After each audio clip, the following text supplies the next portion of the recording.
J'ai posté pendant près de 2 ans et demi sur mes réseaux sociaux et il y a une chose dont je me suis rendu compte vraiment à la toute fin qui pour le coup a changé complètement ma façon de voir ce milieu de création et de publication. En fait, au fur et à mesure du temps, bon, j'avoue que j'ai pas eu des périodes où je postais vraiment tout le temps sans m'arrêter pendant 1 an et demi, tac, tous les jours, j'ai pas vraiment fait ça. Mais c'est vrai qu'avec la petite expérience que j'ai pu avoir, en postant quand même assez régulièrement et puis même en discutant avec d'autres créateurs, je me suis rendu compte que, en fait, en réalité, plus d'une fois, même 2 et même 3, j'ai été complètement désaligné avec ce que je proposais, ce que je créais, et qu'en fait je me reconnaissais plus dans ce que je faisais et qu'il y a même des moments où je ne savais plus ce que je racontais, et même encore récemment. Et comme j'ai dit, j'ai parlé avec différents créateurs, j'ai pu observer aussi des choses de mon côté, et j'ai vu un vrai syndrome qui touche presque tout le monde dans ce milieu de création, particulièrement sur les réseaux sociaux, que ce soit pour notre entreprise, notre personal brand, simplement pour partager notre passion, et j'ai décidé de mettre un mot sur ce syndrome-là, et c'est le manque d'histoire. Alors je sais que là comme ça on se dit mais qu'est-ce qu'il raconte, ça fait pas hyper dramatique. Oui, c'est vrai que c'est peut-être pas le choix de mots le plus dramatique que j'aurais pu faire,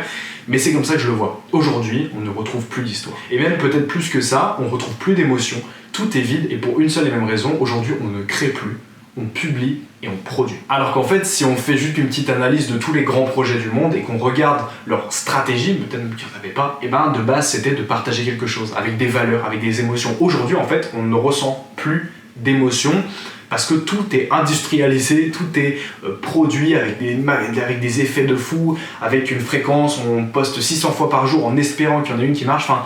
En fait, on a vu les choses en système et ça ne marche plus comme ça. Et c'est pour ça qu'aujourd'hui, je vais t'apprendre à comment vraiment créer une histoire derrière ton projet, derrière ton entreprise, qui ensuite te permettra de créer du contenu qui transmet cette histoire-là, afin que toi, tu puisses te sentir aligné avec ça, la partager aux yeux du monde et surtout toucher les bonnes personnes qui peuvent vraiment résonner et tisser un lien avec ce que tu crées. Alors déjà, histoire, on se dit, mais Andrea, de quoi est-ce que tu nous parles? J'avoue que c'est super abstrait comme ça, mais ça va prendre sens. Déjà, c'est vrai que quand on pense à des histoires, on pense souvent à l'imaginaire, un truc qui sort un peu de nulle part. Et si je te disais que c'est complètement faux? Je vais prendre un exemple tout bête qui me vient en tête. Moi, je suis un grand fan du Seigneur des Anneaux, donc la saga qui a été faite par Tolkien, j'adore ça. Et c'est vrai que dans la Seigneur des Anneaux, pour ceux qui l'ont vu, il y a les méchants, entre guillemets, bon, bien sûr, il y a les grands méchants, mais il y a aussi des sortes de créatures qu'on appelle les orques. Ici, les orques, c'est des sortes d'êtres bizarres qui sont pas beaux, franchement qui sont vraiment pas beaux, avec des super grosses armures en métal. Et en fait, ce qui est assez typique au niveau des orques, principalement dans l'endroit dans lequel ils vivent, où ils sont créés, c'est qu'en fait on retrouve des machines. Bon, des machines qui sont faites avec du bois, des chaînes, du métal, mais des machines. Dans les films donc adaptés du livre de Tolkien, ce qu'on voit c'est que les orques, ils détruisent les arbres, ils détruisent la nature pour pouvoir construire des forteresses, etc. etc. Et ce qui est intéressant, c'est que quand on étudie un peu plus la vie de Tolkien, au niveau de ses idéaux, etc., il a partagé plus d'une fois qu'il était complètement contre l'industrialisation. Et donc là, si je te dis ça, forcément, est-ce que tu retrouves pas un lien avec les orques qui, dans les livres ou dans les films, sont symbolisés par le fait de casser des arbres et de construire des machines et de complètement ruiner la nature. Et la raison elle est simple, c'est que pour nourrir cette histoire qu'est le Seigneur des Anneaux et construire aussi l'univers autour, Tolkien a puisé dans quelque chose qui est réel et concret. C'est lui, c'est ses idéaux, c'est ses valeurs. Donc ça veut dire que certes, les orques ça n'existe pas, mais ça reste des créatures qui sont complètement imaginées. Imaginées certes, mais peut-être pas à 100%, parce qu'elles sont puisées dans quelque chose qui est bien réel et qui est bien concret. L'explication était un peu longue, mais simplement pour que tu imagines qu'aujourd'hui, quand on parle d'histoire, certes, il y a des choses à raconter, des façons de le raconter, mais en fait, la réalité, c'est qu'il ne faut rien inventer. Moi, ça fait déjà depuis quelques temps que je baigne un peu dans ce milieu des histoires, et c'est la raison pour laquelle j'ai créé ma propre entreprise, ma propre agence qui s'appelle Andrea, et pour le coup, j'aide justement les créateurs, les entrepreneurs, les entreprises à avoir un vrai récit, une vraie histoire derrière leur projet, qui ensuite leur permet de créer toute la stratégie de contenu qui vient avec. Et c'est vrai qu'une chose que je dis à tous mes clients sans exception, c'est « moi, je n'invente rien ». Je trouve juste la façon de raconter les choses. Parce qu'en réalité, ce qui est important, par exemple, dans une entreprise, c'est les valeurs, c'est le message qu'on veut transmettre. Et après, ce qui reste important, c'est de rien inventer, c'est d'utiliser ça et juste de trouver une façon dont on peut le raconter et une façon qui transmet ce qu'on a envie de transmettre et qui peut toucher les personnes qu'on a envie de toucher. Et justement, ça m'amène à mon deuxième point. Comment est-ce qu'aujourd'hui on fait pour transmettre une histoire? Déjà, il faut comprendre ce qu'on a envie d'incarner, la personne qu'on a envie d'être aux yeux des gens, ou la façon dont l'entreprise doit être perçue aux yeux des gens. Si je peux donner un prisme un peu personnel, moi, comme j'ai créé mon agence, beaucoup de gens m'ont dit « Ah mais Andrea, du coup, entrepreneur, c'est ça, nanana ». C'est bien rigolo, mais moi, j'ai toujours dit, je ne me vois pas comme entrepreneur. Certes, j'ai une entreprise au nom officiel du terme, mais je ne me vois pas comme entrepreneur. Moi, je me vois comme un créateur. Comme ça, on peut se dire, Andrea, t'es complètement fou, ça change absolument rien. À mes yeux, ça change beaucoup de choses. Et ça change aussi la façon dont moi, je veux être perçu. Parce que, admettons, aujourd'hui, j'embrassais plus ce côté entrepreneur de la chose. Je pourrais, par exemple, parler de mon agence en disant, voilà, j'ai aidé telles entreprises à faire telle et telle chose, à augmenter leur acquisition client, à augmenter si ils ont plus eu de clients qui sont venus, etc. Enfin, moi, ça me parle, c'est intéressant. C'est un de mes centres d'intérêt, moi, le business, l'entrepreneuriat, c'est des choses qui m'intéressent, mais vraiment à en mourir. Mais sauf que j'ai pas envie d'être perçu comme ça. Et c'est juste une chose que je préfère garder pour moi, et je n'ai pas envie d'être ce gars qui parle d'entrepreneuriat et de business. Voilà tout. J'ai envie d'être vu comme un créateur et c'est pour ça que je décide de partager toutes ces choses par rapport aux histoires. Parce que déjà de une, c'est ce qui me tient le plus à cœur, mais c'est aussi comme ça que j'ai envie d'être perçu. J'ai envie que quand on me voit, on se dise bah lui c'est un petit jeune, enfin jusqu'au moment où je ne le serai plus, lui c'est un petit jeune qui est passionné d'histoire et qui a envie simplement d'aider créateurs, entrepreneurs et entreprises à avoir une histoire derrière leur projet pour remettre justement ces mêmes histoires au centre de tout ce qu'on fait.